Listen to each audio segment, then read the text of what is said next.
what turned out to be was that Linda has taught me. She's asked me questions that are hard. Linda is who when I was in high school, we used to call the whites that were poor like us, we used to call them Okies. We didn't know then that it was being pressured, but what happened is because we didn't know about the issue of class. You know, we knew that, you know, at that time I didn't understand, you know, that it's not about the color. It isn't about somebody making a comment to you that you think is racist right away. No, it's about the class. It's the commonality of things, experience that we have. And that, I give credit, and here you see to Newman, because when I first met him, he used to tell me, it's about, I'm a blue eyes, blonde hair, but I'm from Alabama, white guy from Alabama, but it's about the class.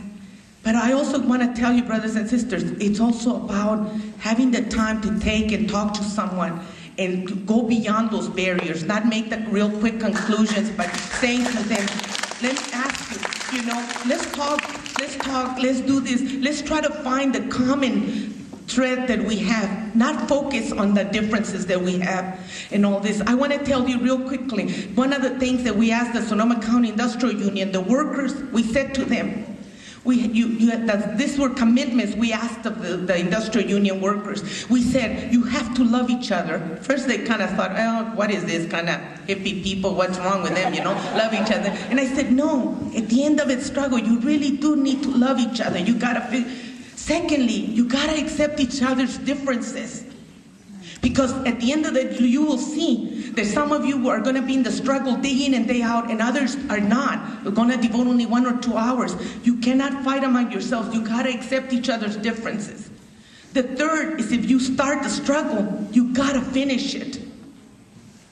And the last one that we used to ask them is, we used to say, turn and face each other and say to each other, I'm willing to lose my job for you. And I said, once you make those 4 commitments, you have a union, and we will accomplish a lot of things. Esta lucha ya está ganada, I used to tell them.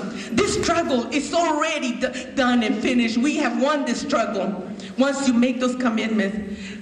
I want to tell you, brothers and sisters, that in this room, all of you have made that commitment to the movement, to the workers, to the industrial union, to every worker that I have worked with. All of you here have made that commitment to those workers. We have all together have made that commitment to the community. I am so proud and honored to be in this group, with this group of all of you who are the most incredible people that I've ever met, and I'm so proud that we're going to continue. Because at the end of the day, when we go home, when we go to bed tonight,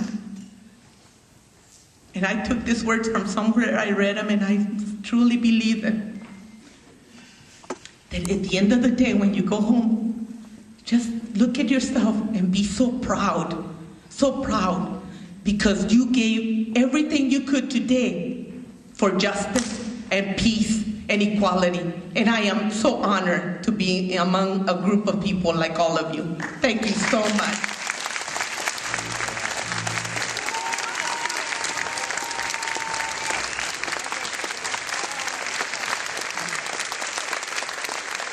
We cannot, one thing we have is that we need a few vivas. So I'm gonna say viva, viva means long live, right? But I'm gonna say it in Spanish.